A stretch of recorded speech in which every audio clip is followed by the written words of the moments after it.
Recording started, sir. Okay. Honorable dignitaries, esteemed faculty, and dear delegates, a very good evening to one and all. I, Dr. Rishikesh, feel privileged to welcome you all on the behalf of the entire team at MQ Pharmaceuticals. We at MQ are proud to present Cardio Colloquium, our highly acknowledged scientific program dedicated to exploring the multifaceted landscape of cardiology. This program serves as a bridge between knowledge and practical application, aimed at equipping us with the tools needed to enhance the lives of those affected with the cardiac diseases. I take this opportunity to extend a warm welcome to our respected moderator, Dr. P.B. Jayagopal, sir. Sir is Director and HOD and Senior Interventional Cardiologist at Lakshmi Hospital, Palakkad, Kerala. Sir is Editor-in-Chief, Journal of Indian College of Cardiology and Global Chair of American College of Cardiology for Global Heart Attack Treatment Initiative. Sir is past National President of Indian College of Cardiology and President of CSI Kerala Chapter, Heart Failure Council member of Asian Heart Society.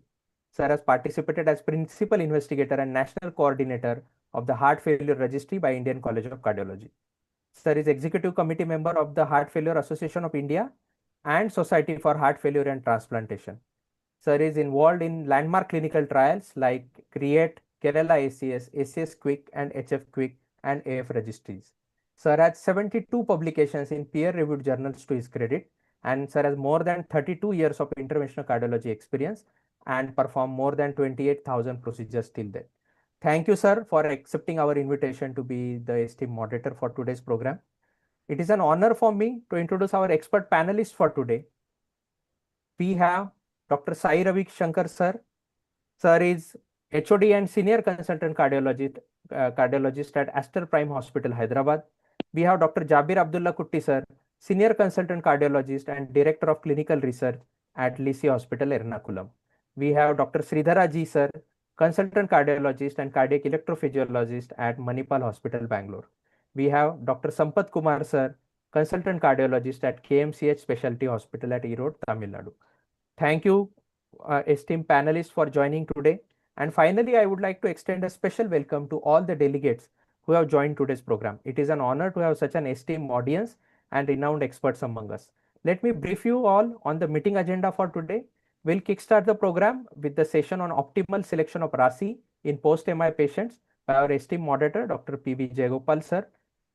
The meeting will proceed further with the panel discussion, where Dr. P.B. Jayagopal, sir, will drive the discussion with the panelists.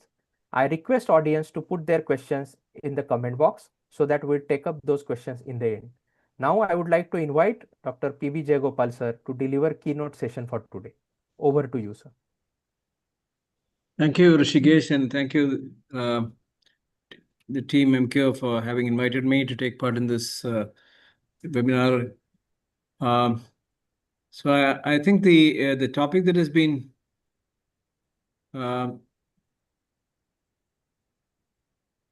actually the topic for discussion this evening. Are you able to see my slides? Yeah. Yes, sir. Yes. Yeah. So please make it full screen. Right. So it's mostly on the RAS inhibition post MI, which I mean, of course, for a treating physician, it's important to understand. But I think these are concepts which probably has evolved more than 30 years of cardiac practice way back when this got introduced, when the RAS inhibitors got introduced. And then I think this was perhaps one of the real game changers in the management of post myocardial infarction scenario. I mean, so much to really emphasize that this has stood the test of time, and even today I think this becomes one of the guideline directed medical therapy for post-MI patients, whether you have a heart failure patient or whether you have even a patient with normal LV function, which perhaps we can take at the discussions at the end of the presentation. So I think I'm asked to present a few things about the post-MI RAS inhibition, which I am sure most of you are aware of. This is a repetition of things which have evolved, as I had mentioned earlier, over the last 30 years. So I think first and foremost, I think we go in an order. We discuss about one of the key things, whether it's a question is whether RAS inhibition means, is it a ACE inhibition, is it an angiotensin receptor blocker, or maybe whether it's a new drug, the wonder drug, which has actually changed the heart failure therapy and probably the best available medication for all heart failure patients, and which has really given a new lease of life for many patients. In the post-MX scenario, we'll also discuss how ACE inhibitor stands out. In fact, when you need to discuss all this in the context of new molecules, there is something to really understand today why we prefer ACE inhibition. And finally, we'll also discuss what the guidelines really suggest. But I think just before we start this process, in fact, me and Jabir, we were involved in a lot of registry, a lot of prospective studies, and I think we've been fortunate to get very real good team across the country to participate in this. And one of the things that we really looked into is actually the prescription pattern in post-MI scenario. In fact, we captured data on more than 1,000 patients in 5 centers in South India, including Lizzie, our center, Kupudam Naidu in Coimbatore, and Bangalore, Jayadeva, huge numbers. So we had actually data on 1,020 patients, and I must tell you, the ARBs in that context, we found that, to our surprise, that telmisartan was preferred by cardiologists. We are not talking about physicians. In fact, when we looked at the data, it was really something which was very an eye opener. So the question is, what is the evidence of ARBs? So I think the whole concept came because the angiotensin receptor blocker. I still remember the days when captopril got introduced into the market. In fact, whenever we used to prescribe the first dose of captopril, we used to make the patient sit in the outpatient. Basically because the first dose hypotension was a major factor. In fact, if you look at all the trials, the SAVE trials, the initial problem with captopril was the first dose hypotension. There was a worry whether this would really be deleterious in the context of myocardial infarction. Then, of course, IV enalapril was tried. And there again, the problem again was that there was real hypotension, and that was so. But over a period of time, I think we have data, which is what we're going to discuss at the end of the session, as where ACE inhibitors remain. So the concept is, if ACE inhibitors work, why not ARBs? Because ultimately the angiotensin receptors have to be blocked, and that's where the 2 trials really came in. In fact, these are the really talked about trials, though we are talking about trials about 20 years earlier. One is Optimal, which had about more than 5,000 patients, and of course, the Valiant trial, which had a huge number. Valsartan is so the Losartan. So the benchmark was actually trying to compare the efficacy with captopril, which is a proven therapy, and so that is what really was important.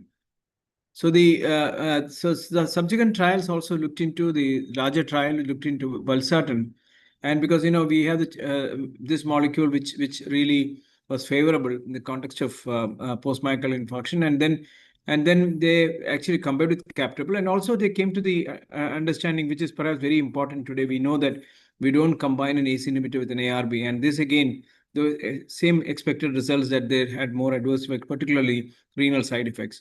So to talk about the Optimal, we are trying to probably refresh our memories, where the Losartan was compared to captopril, and they found that there was no non-significant difference in total mortality in favor of captopril.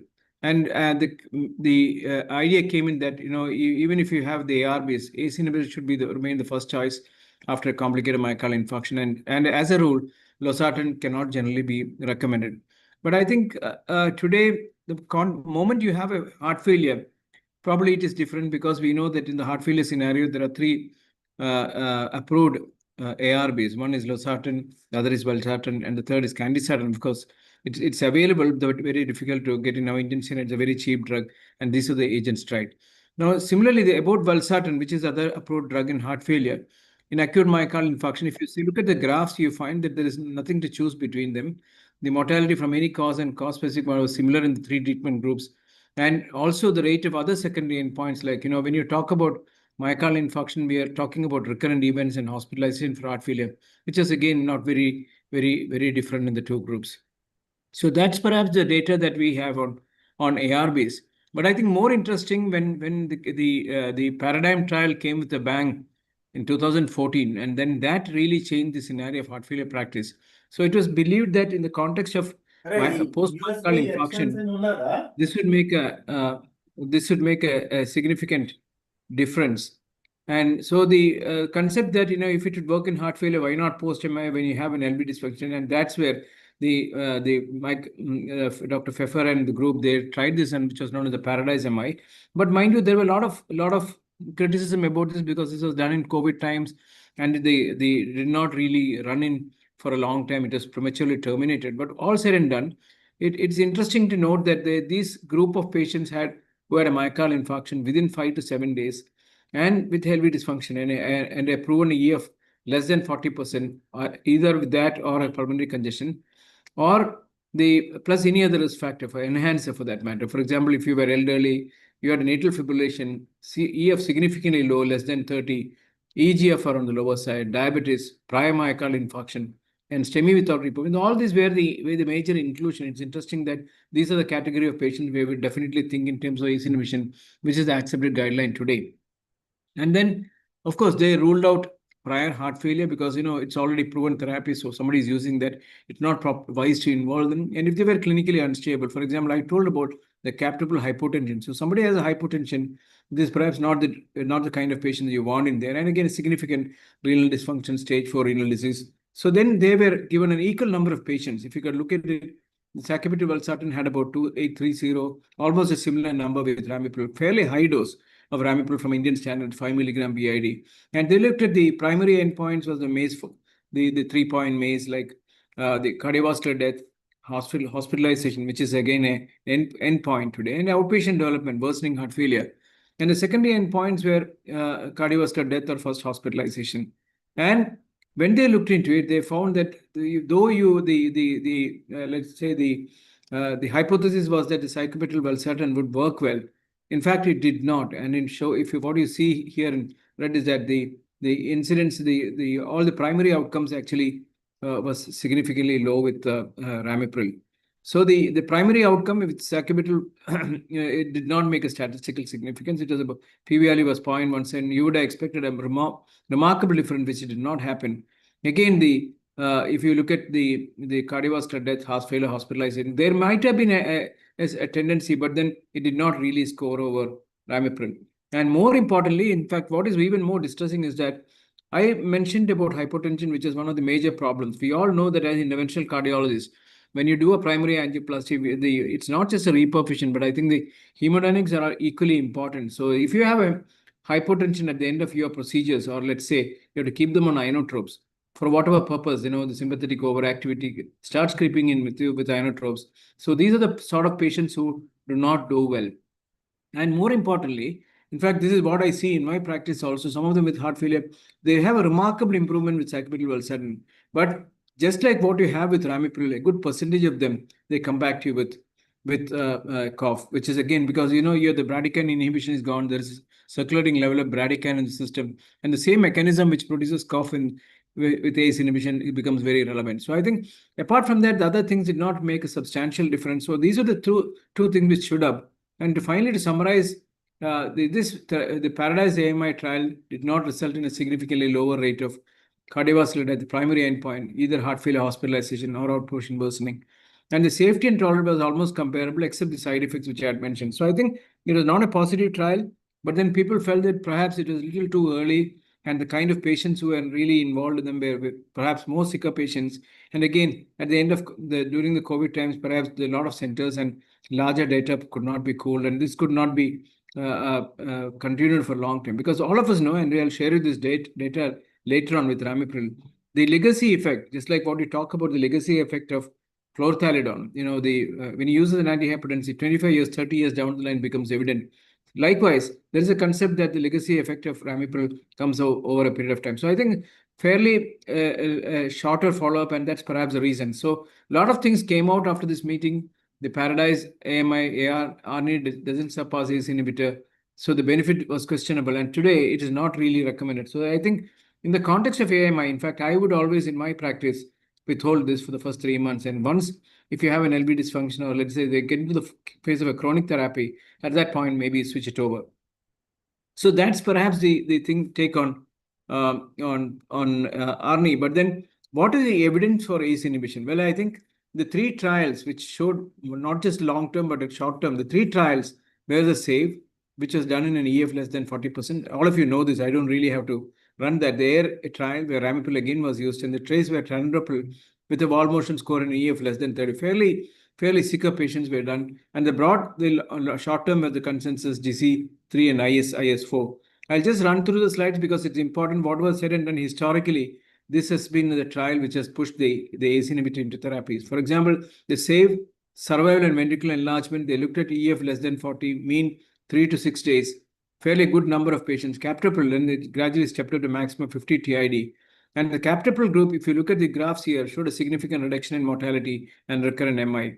And the not only that, the LV remodeling, which is what we are worried about, it had an effect on that. And this is seen whether the patient had a lytic therapy or whether the patient was not reperfused, and also whether the patient was on a beta blocker or not. So I think this stood out, and that's perhaps the most important thing which came out, and that's really was a cornerstone of the therapy post-myocardial infarction. Subsequently, in 1995, the TRACE trial, tandalopril, again, somebody had a wall motion score less than 1.2 and randomized again the same time. Fairly large follow-up, and at 25%, exactly the same kind of a reduction in mortality, 15% reduction in recurrent MI. And of course, more importantly, what we are seeing today with the sacubitril/valsartan, and there was a tendency towards reduction in sudden cardiac death. That's not the beta blockers. Today, we know the two major trials post-MI, the reboot trial, everything has come out. Beta blocker perhaps may not be useful in somebody with a normal EF. Maybe in LV dysfunction, it has an effect just like this, reducing sudden cardiac death. So it's important to understand this. And of course, the other evidence is larger IS for 1995, where captopril was effective in reducing the 5-week mortality. And in fact, I was really fond of this drug, the lisinopril part, because the good thing about this drug is the long-acting drug, once daily, 24 hours after the MI, very effective in reducing the mortality and ventricular dysfunction. And I still believe in this drug because the long-acting nature, just like your bisoprolol, makes it one of the favorite drugs in the post-MI.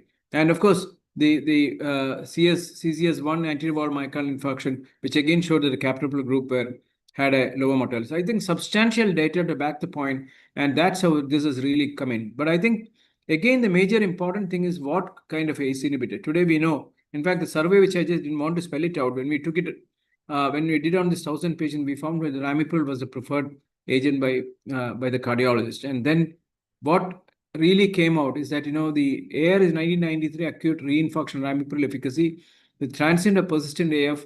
Again, fairly large number, around 2,000 patients, followed up for about a year and a quarter. And ramipril showed a 27% reduction in mortality. Again, recurrent MIs were less and stroke at the end of 6 months. Again, proving the point that ACE inhibition was effective. And just as I mentioned the legacy effect, this is too early because this is just an extension study, which was carried out for about 5 years on about 603 patients. Again, the beneficial effects, we saw that it started early after MI and then continued over a period of time, despite discontinuation of medication at 1 year. And treatment of 9 patients with ramipril for an average of 1 year will result in 1 additional survival for 1 year. So I think this is a significant data for us to understand the efficacy of this molecule.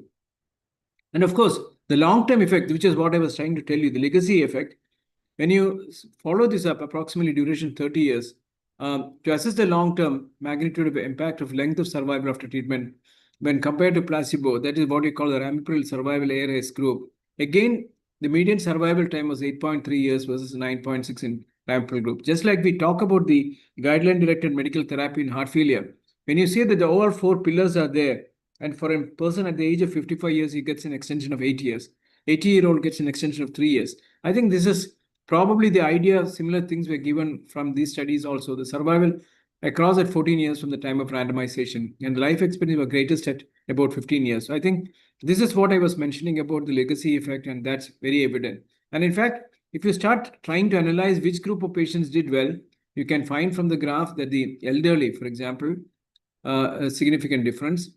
The patients with the previous myocardial infarction, yes, again, more effective, some history of heart failure, hypertension. In fact, if you want to treat somebody with hypertension and post-MI, it's always ACE inhibitor, and that's been it stood the test of time. Those patients with angina, and again, those patients I mentioned earlier, elderly group also did well. So the results showed a substantial survival gain with ramipril.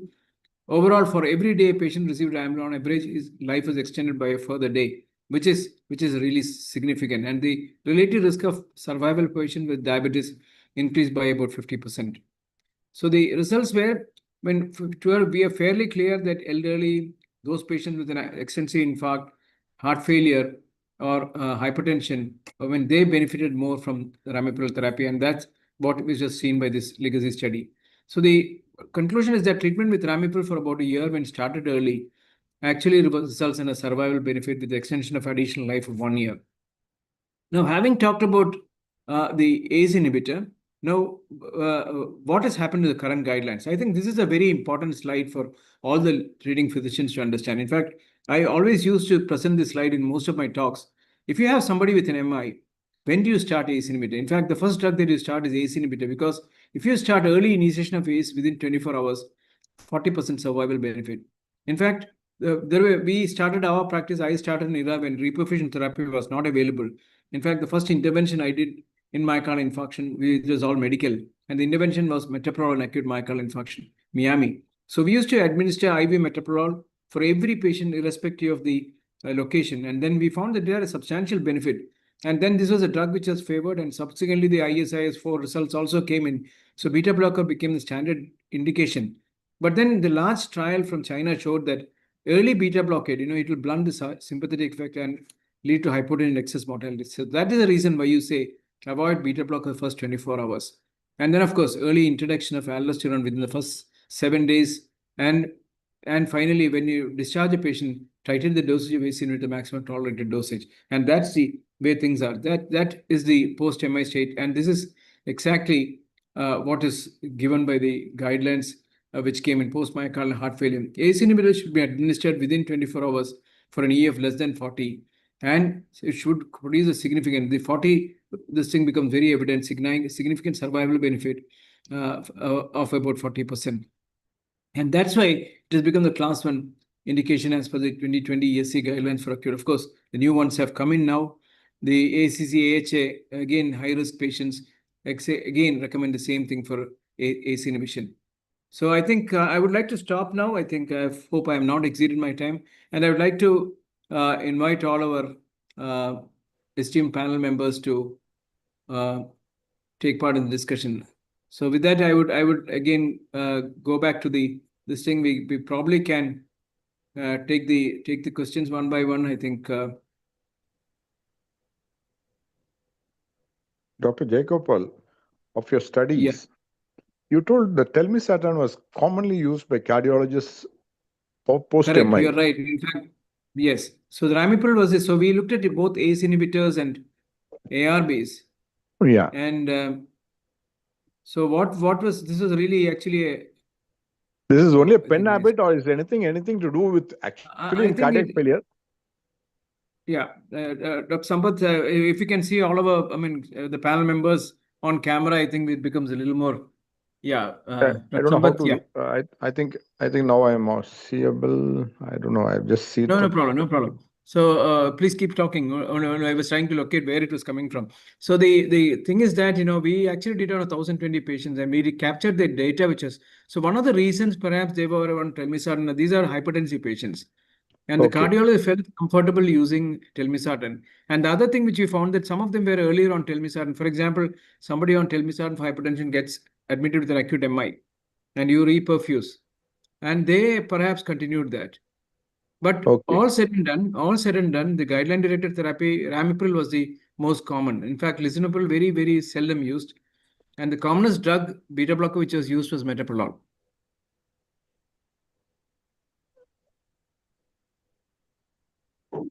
Maybe, as you rightly said, it's a pen habit also. We do not know. So, are you able to see my slides? Can you hear me? Yes, I can. Yes, sir. Please we can see your slide. Okay. But along with the slides, right? As per the clinical. Yeah. Sorry. One second, Rishikesh, if you can just share the panel discussion slides. There's some problem at my end. I'll share. Please go on, please. Yeah, sure. As per the guidelines, ACE inhibitor is the only drug, and if the patient is not tolerable to ACE inhibitor, ARB is the second line drug. It is the second line drug. There are few trials also has proved, clearly in the result shows that if you start ARB in acute MI, it shows deleterious and detrimental to the acute MI. There is they have even given some of the reasons why you should not start telmisartan or any of the ARB in acute MI for a couple of days, at least for 30 days. If you give ARB in first 30 days in acute MI, it shows that the infraction is increasing. You have any comment about that, sir? Jai Gopal, sir? Yeah. I think the infarct expansion was a theory which actually you are right about that. And there was also initially when this got introduced, I don't know whether you're, because this is supposed to have an effect on the PaI2.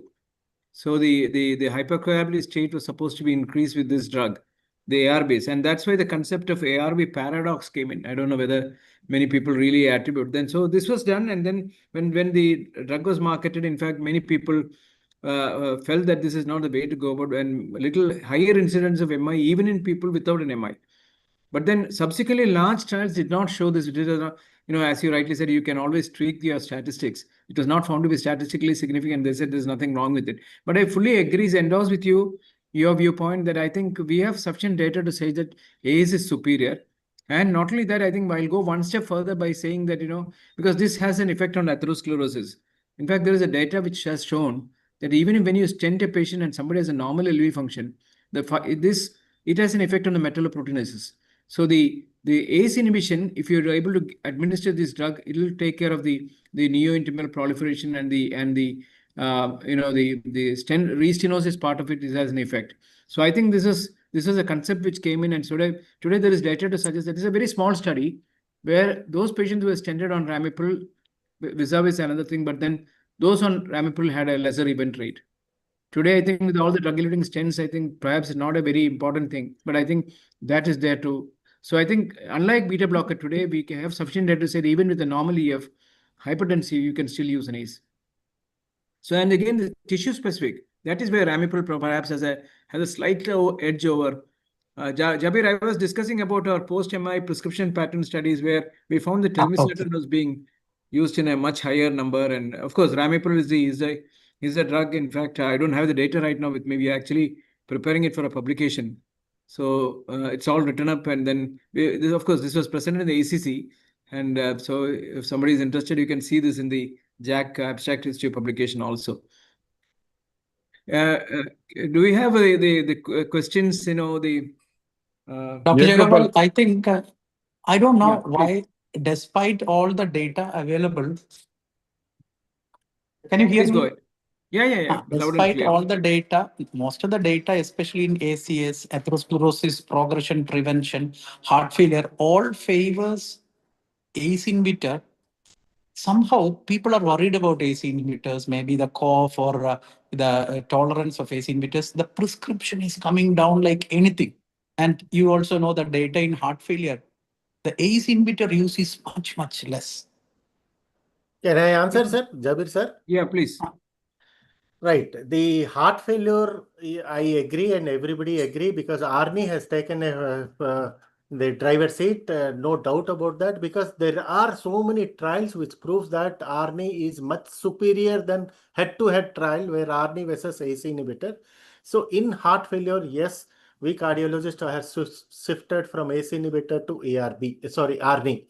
Second is in acute MI, how many percentage of we have seen for last 21 years, I have seen that ACE inhibitor I am prescribing in acute MI, hardly less than 1% of the patients are coming with a dry cough and intolerable cough.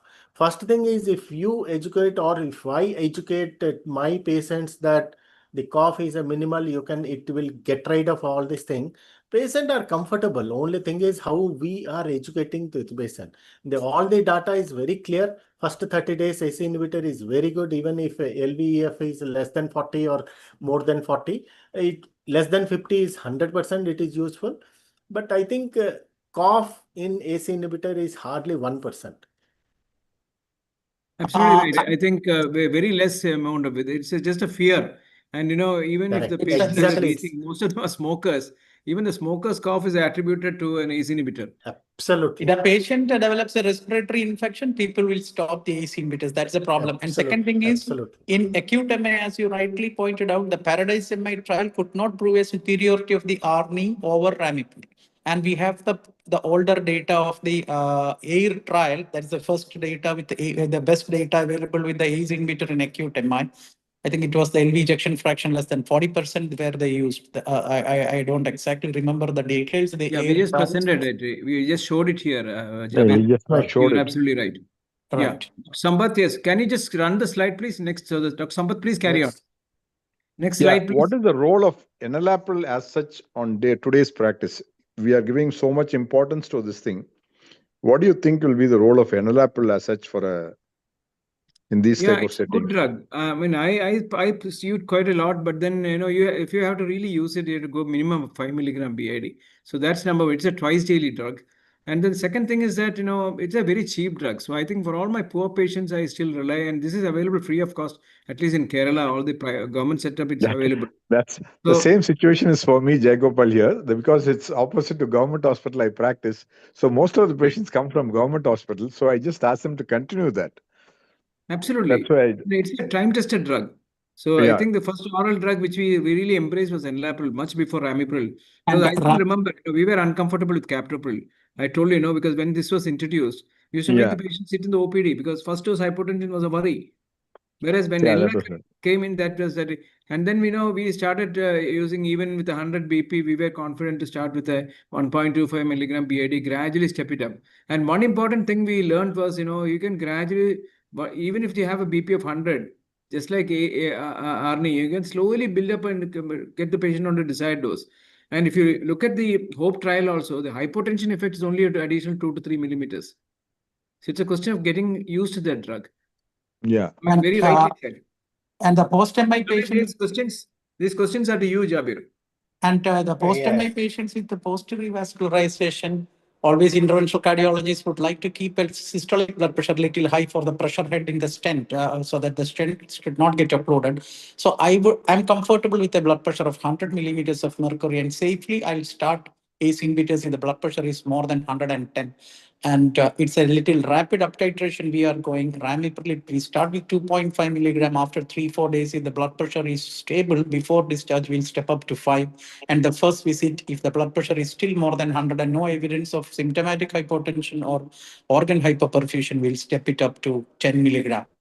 And titration is a little rapid titration. Now, everywhere it is rapid titration, even for ARNI. ARNI, they have found that you can up titrate the drug and reach the target dose in 10 weeks of time in the titration trial. So if we are careful, volume status is well maintained, I think we can step up the drug to the maximum tolerated dose or the guideline recommended dose of 10 milligram for ramipril and 20 milligram for enalapril. That can be done in 2 weeks' time. Yeah, but Jabir, just a question to you. I think you rightly pointed out how we go about doing this. But I think the only real concern for us is a diabetic patient with a CKD. And then, they come to you with a creatinine of 1.6. You use some contrast. Next year, the creatinine starts going up. Let's say 1.9. I think a word of caution there. Perhaps, we're all... I think this is something which the physician should realize. Right. If the slope of creatinine is on a rising trend, always better to hold this drug for some time. And once the creatinine stabilizes, we can gradually reintroduce. And hypovolemia should be prevented in these type of patients and reduce the dose of diuretics if it is not essential. Maybe I'll ask another panel member also, Dr. Sridhara. The question now, the thing is that we all talk about an early discharge. I don't know how it's in your practice. I think most of our MI patients, we tend to discharge them early. So the question of up titrating, does it really come in because they are no longer an inpatient? So in our center, sir, it is, as you were pointing out now, in any corporate setup, it is a primary PCI. So when once a primary PCI is done, I think the stay in the CCU, depending on the clinical stability of the patient, is hardly 1 or 2 days, not more than that. So in the first 24 hours, definitely we are starting ACE inhibitor in our center. And, when once the stability happens, when the perfusion is good, the blood pressure is reasonably okay, and the electrolyte creatinines are fine, is out of the hospital in the CCU to the ward.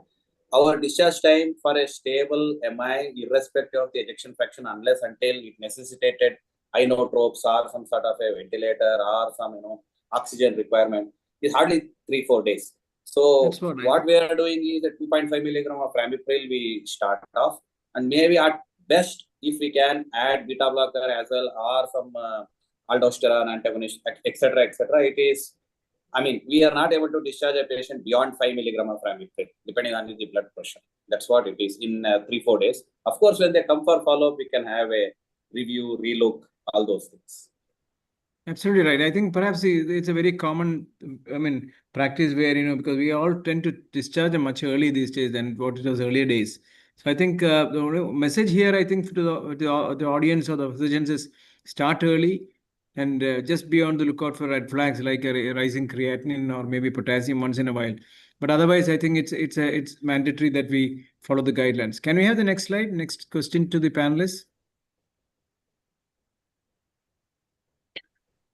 Dr. Shankar, the question is. Already I have please. answered. If the patient is having hypertension and developed acute MI, he is hypertension on ARB, I certainly switch to AC inhibitor post MI for at least for 30 days.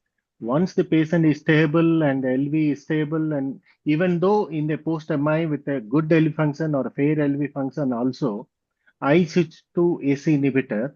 And I think I will start with the 2.5 ramipril and then slowly increase the dose also. But certainly I will switch to AC inhibitor. Yeah, The so I reason think, also I have discussed, I think that is very clear from my side. and your preference is definitely ramipril to. Ramipril as of now, because I am quite happy with enalapril also. But somehow my hand is coming for ramipril. I am happy with ramipril. And what Enalapril about also is lisinopril? Do you use lisinopril at all? lisinopril as of now little very less. When I was doing my DM, we have used so much of captopril. Only one reason is it's a short acting. Right. So the other thing which I mean is very interesting. For example, for us who practice in Kerala, we used to get a lot of people from the Gulf, and those were the days about at least about 20 Exactly. I just years want to ago. tell lisinopril Yeah, is plentifully available in Gulf. Gulf. Lisinopril is and perintropil also available. Yeah, So I was about to as say a that. perindopril also available. So, but ramipril, we have so many data is available. That's the reason we are having an institute where DNB cardiologists also there. So we are following absolutely guideline. And I have seen in my practice also, ACE inhibitor is doing extremely good in post-MI. Yeah, the At only least for advantage 30 of days lisinopril. after. Yeah, the only advantage of lisinopril is its long-acting action. Correct. So I don't we want used to, give a lot of people actually, from I the don't Gulf. want to give a log acting for at least for first 10 days or 15 days. I don't know the patient will be tolerate. So after 30 days, yes, I can switch over to ARP. Thank you. So I think that was quite informative. So I hope any different opinion from the panel members? Sir, I mean, if you have to act as a devil's advocate, what if the blood pressure medication was valsartan? Sorry? What if the blood pressure medication was valsartan? I mean, I'm Only asking only valsartan for blood pressure he was taking. Still, so we will post change it MI, over to post-MI. post MI, absolutely I will change over, sir. Give it over to Valsartan, ramipril. Yeah, I agree. I That's the consider recommendation. it's a only ARB. So I changed to AC inhibitor as of now. And post MI heart failure, ARNI also has got no role or equivalent to AC inhibitor. At par with the AC inhibitor. So ARNI role also in post MI acute or heart failure also is not significant as heart failure with the reduced dissection fraction in congestive heart failure.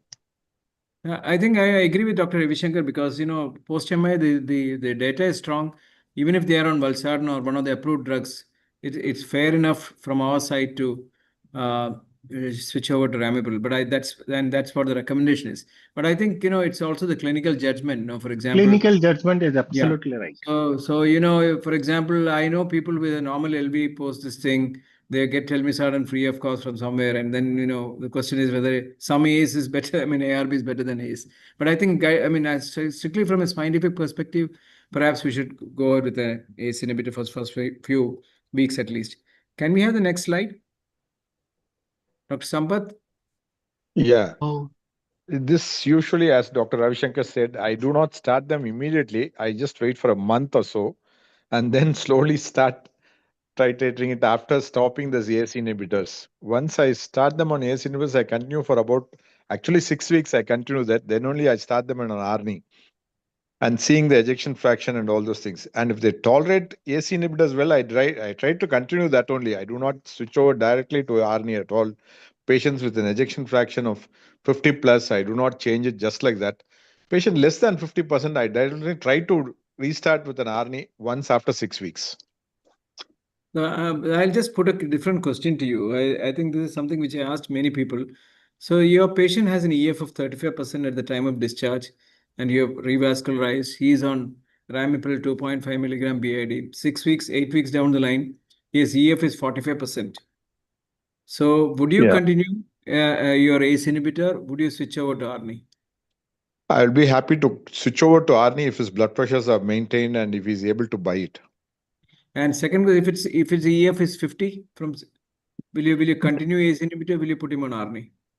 I would definitely He has be already happy improved, because I'll give you a be- scenario where people have come with an EF of 25. We have been seeing patients for ages now with ACE inhibitor, EF 25. Now they're doing well for the last so many years with an EF of 45%.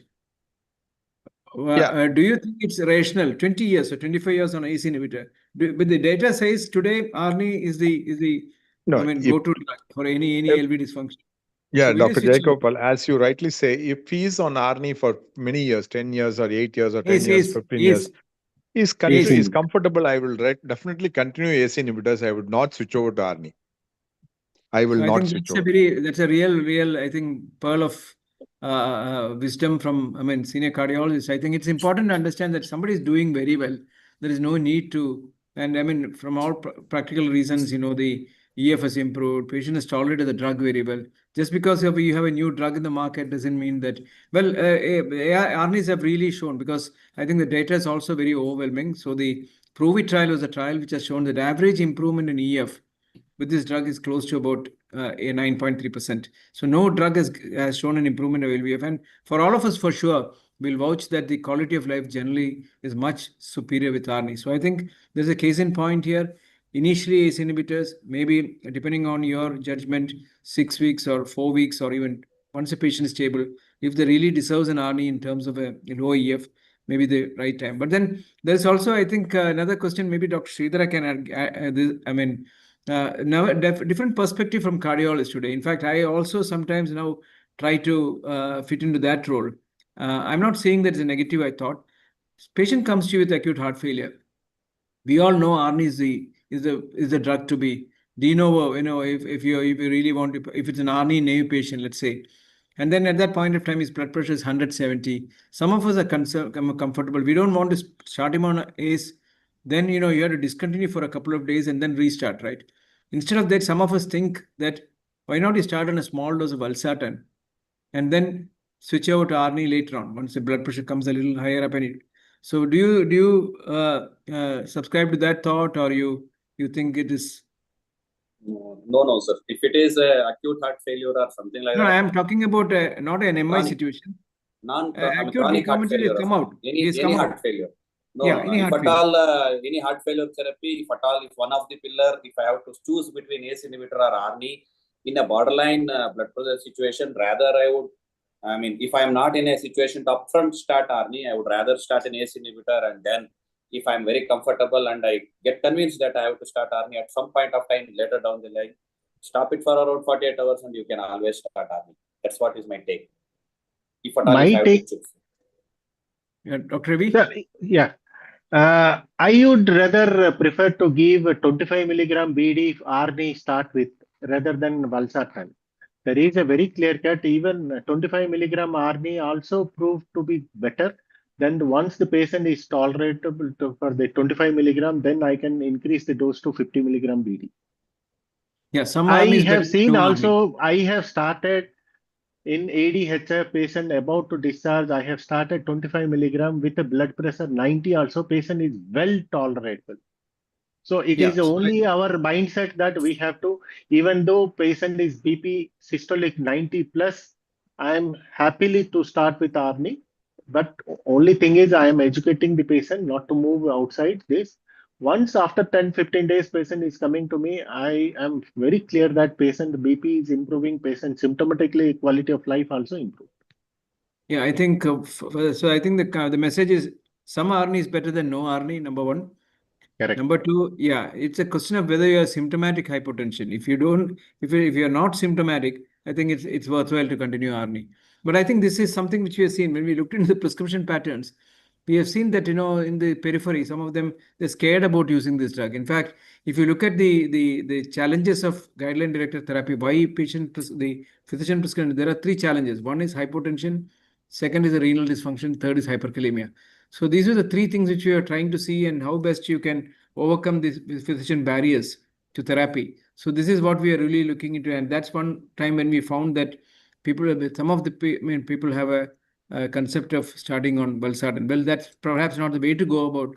Scientifically speaking, ARNI is the choice. Can we have the next one, please? Dr. Sridhar, this is to you. So post-MI, definitely, other panelists were concurring. In the initial few weeks to few months, my choice of drug is ACE inhibitor. As long as the ejection fraction is less than 50%. There is absolutely no doubt about it. In fact, in the Paradise MI trial, the curve started widening significantly. Though it was not a significant difference in favor of ARNI, was only at around 2 to 3 months, the widening started more and more there. So in my practice, I wouldn't consider ARNI at all in the first 6 months of any post-MI treatment, but I still consider post-MI rheology as something different from chronic heart failure or acute heart failure of other etiologies. Maybe post 6 months, maybe that is the period when, the fibrosis, if at all, if it has to set in, or whatever remodeling effects or something like that. If I am concerned that the EF is not improving, or patient still has some symptomatic heart failure of whatever class, I may switch over to ARNI. Not in the initial few months and few weeks, definitely. Thank you. I think we have discussed this at length. So the next one, please. Any further? So I think this can be discussed with everyone. Post-MI, post-revasculation, we were talking about ACE, but then question is, when do you start a beta blocker? I think sometimes some of us can even enlighten on the role of beta blocker. Now the ESC just got released a few days back. And which is your preferred beta blocker? At what dose do you initiate? How do you uptitrate it? And finally, of course, a combination of an ACE plus a beta blocker, which is perhaps what the industry is also interested in. Dr. Sampath? Yeah, Dr. Jayagopal. Most of my patients after 24 to 48 hours at the time of discharge, they'll have a bisoprolol 1.25 milligram BD, to be very honest with you. Right. I am not staying against it. I just start them on this 1.25 milligrams because that's the dose which is available with me.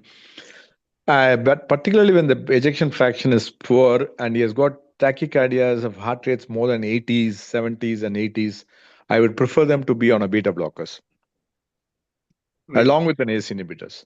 And your preferred choice of bisoprolol? Bisoprolol, yeah. Yeah, it's a wonderful drug because the beta-1 selectivity is also really great. So, Dr. Ravishankar, what is your preference? And when would you start? I agree with Dr. The panelist, but my preferred drug is beta blocker, bisoprolol only. But I always start within 24 hours.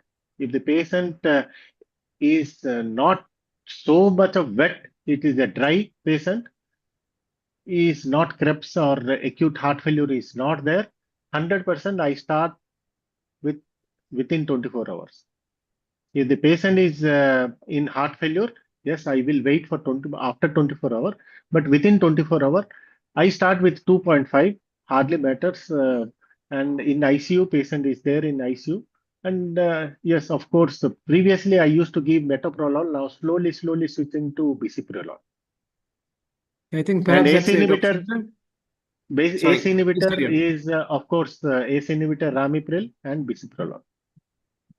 And Dr. Sridhar, post what is your take? follow-up, maybe 1 or 2 months, I start with ACE inhibitor and beta blocker combination. So in that questionnaire, there was no specificity about MI. I mean, the situations may differ. If it was an inferior MI, you have transient CHB, prolonged PR. As such, even after revascularization, there are a couple of patients where there is bradycardia. In such patients, definitely, beta blocker. No contraindication, right? Yeah. And if it's a large MI, interval, there is LV dysfunction. we will definitely start beta blocker post 24 hours when once you have initiated ACE or something in the initial 24 hours. And I usually start off with a extended release metoprolol succinate. That's what is my choice. Lowest doses, maybe 12.5 BD or something like that, and slowly up titrate. And as far as the combination of ACE inhibitor beta blocker, there are a lot of noise in between a month or twice before that. It's all banned, something like that. So many patients came back to me saying that this combination is banned. I'm still not very clear. I want to understand what has happened to the combination of beta blocker and ACE inhibitor. And there is still some perception that this combination is banned. That's what is the combination we could otherwise be a very big help to economically to the patient. I don't know what is the take of other panelists. Jabir? Well, it is not banned. I believe Cadesmeto is available with MCure, I believe. Yeah, combination Ravi, available with I think MCure. Ravi, right now they are out of stock. I think they will be coming back. I think so. Oh, There is one correct. combination of Still. metoprolol. We have a metoprolol combination, isn't it? A Yeah, metoprolol Jagmeet, combination. there's one. There's hope is empty that the micro fillers have got that. No, No, even Cardace Meto is there. This Cadesmeto is Cadesmeto. there. I used to write a lot. Now it is maybe stocks are not available. Dr. Jayagopal, this Cadesmeto was first introduced, then they withdraw the drug and reintroduced later. Yeah, it is still being used. In fact, we have They withdrew attended in between. They withdrew because of the decrease in the prescriptions. Now they have reintroduced. That's a good combination. Once we stabilize the patient. Right. Once we 2.5, stabilize the 25. patient, on this fixed dose of beta blocker and ACE inhibitor, I think we can shift to the metoprolol plus the sustained release metoprolol plus ramipril. And there's also one more thing, Raj. Recently, there's a combination of perindopril plus bisoprolol. Oh, okay. Both Yeah. long acting. Right. So It's that's also available. And it's a truly one-sided drug. It is really one-sided drug. That's the advantage. Whereas ideally metoprolol and ramipril has to be given twice a day. So that's one of the disadvantages. In fact, when you look at that, theoretically speaking, post-MI, you have multiple combinations of telmisartan plus any beta blocker. Unfortunately, hundreds of companies marketing that. Whereas, as you rightly said, we would love to have something with ramipril or, but the scientific rationale combination is not there. And of course, up titration is also difficult. Anyway, I think this new combination of bisoprolol with this thing is perindopril is good. Yeah, Coseryl. So that's in fact, there's only one company which has right now. I think we've been using it. So I think we have a few questions. Rishikesh, maybe you can share to clarify on the ban part, ramipril, metoprolol for immediate release. Yeah, the metoprolol, I think the metoprolol succinate is the one which is short acting. In fact, that's what I was trying to tell you. I had my personal experience with metoprolol succinate. That is your IV beta-log. That was the first innovative brand which was available way back in 1984. I think I used it. So this is a drug which has stood the test of time. And what we were actually administering them as postgraduates. We had to administer them during intravenous during an acute MI. And then we found that this was actually the 5 milligram, 1 milligram per ml, 5 milligram, 3 doses based on your blood pressure and heart rate. And this actually did reduce the arrhythmia burden. Yeah. And in fact, this is what we've seen input. When you're in the context of primary, somebody comes to you within 1 hour of MI, he throws VT, VF. People start bombarding them with silocardia. I mean, it is not the way to go about, but it's not a good drug. Am I wrong? Well, you use, if they have sympathetic tone is higher, they have high blood pressure, the drug which will beautifully work is IV metoprolol. So as a initial immediate this thing, that's succinate. But all the data that has been generated, unfortunately, is with tartrate. We don't have data. So the extended release tartrate, we have initial just like beta Loprozar XL was the one which is available all over the world. So that came as an XL, which is a succinate. So succinate is sustained. So that's how I remember. So that is the one which is approved, and perhaps today in our practice that is what we need to utilize. So finally, a good question. I think this can be put to all the panelists here. Do you think NT-proBNP would be a useful marker to choose an ARNI over ramipril? What do the panel members think about this? No, Jubir Dr. sir. Jagopal, do we really have a data which can tell us whether we can choose Arni over Ramipril with NT-proBNP? We don't have a data, but logically speaking, if the NT-proBNP is high, the prognosis is bad. So we should use the best drug possible. And there I may shift from a Ramipril to Arni. And more than that, now it's a classical indication for shifting from AC inhibitor to Arni in all patients to improve the additional benefit if they can tolerate Arni. That is in Heart failure. which you are treated, decongested, and then, I mean, if they can off IV diuretics. But then in the context of MI, does it really matter? Suppose you have In the let me put context a of question to MI, you. in MI, the context post-MI of second day, NT-proBNP is 1200.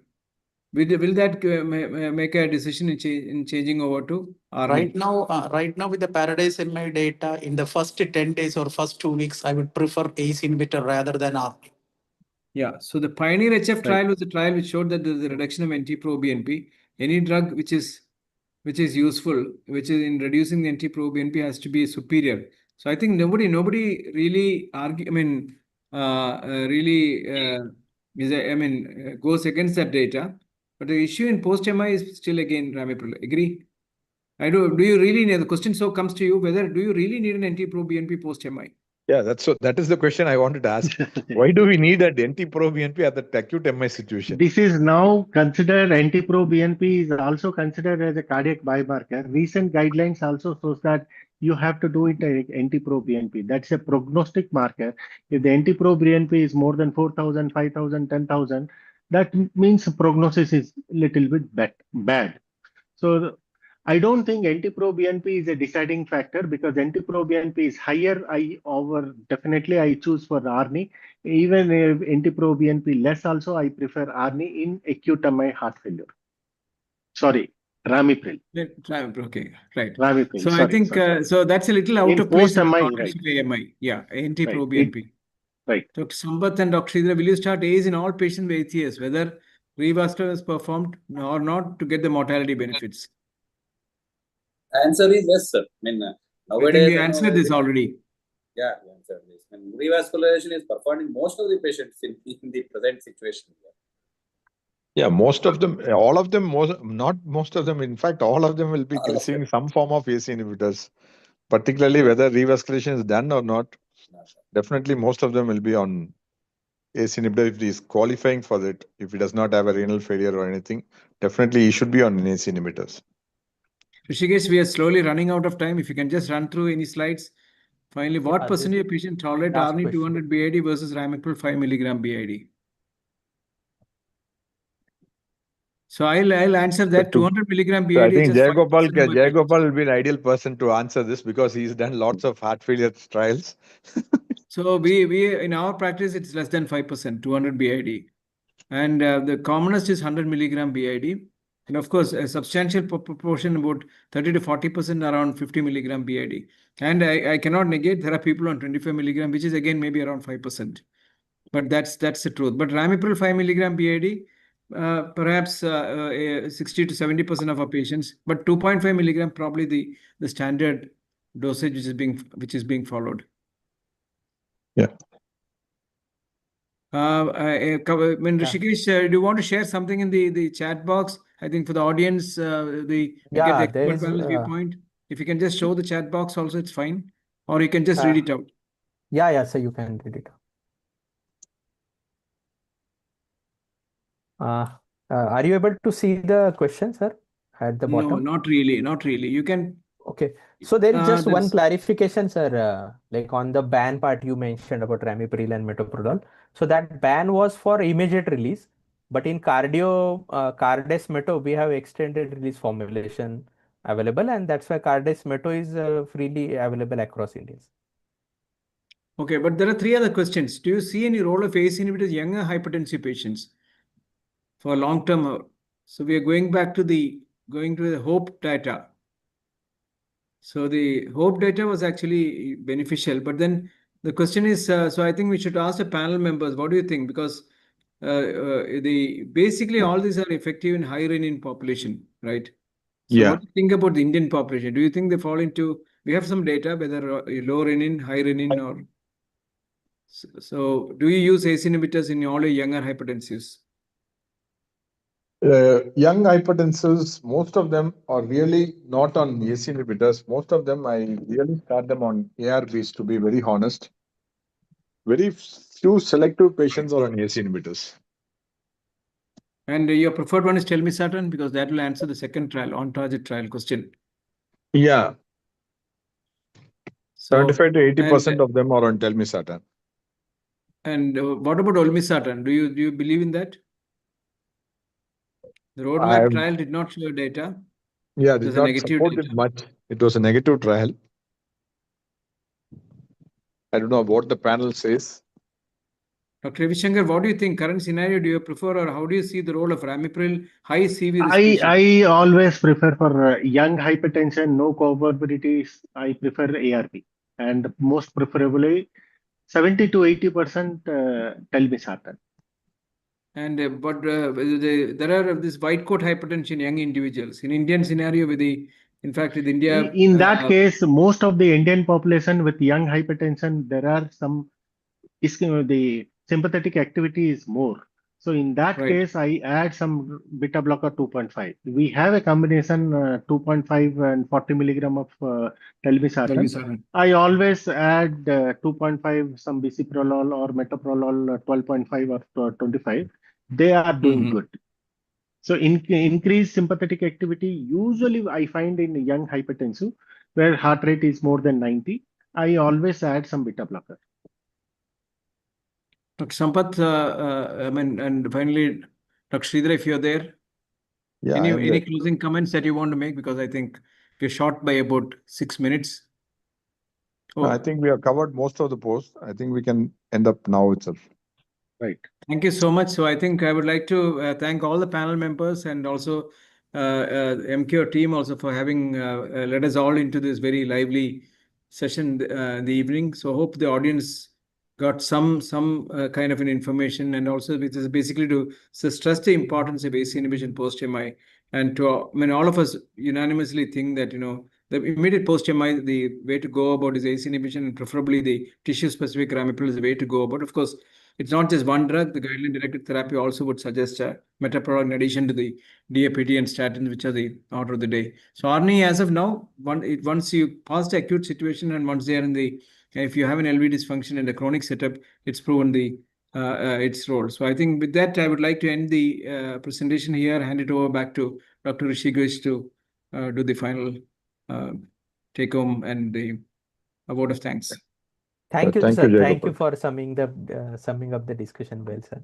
I would like to express my sincere gratitude to our esteemed moderator, Dr. P.B. Jayagopal, sir, for delivering the excellent session today and driving the interesting panel discussion. I would also like to thank our expert panelists, Dr. Jabir Abdullah Kutti, sir, Dr. A. Sai Ravi Shankar, sir, Dr. Sampath Kumar, sir, and Dr. Sridhara ji, sir, for sharing their knowledge and wisdom with us today. I would also like to thank our esteemed audience for their time, continued love, and support for Cardio Colloquium program. On behalf of MCure, I extend my heartfelt thanks to everyone from sales, marketing, and medical team at MCure who have contributed to this program's success. Thank you all once again for attending and encouraging us. Good night and good time ahead. Thank you. Thank you. Good night. Thank you. Good night. Good night. Good night.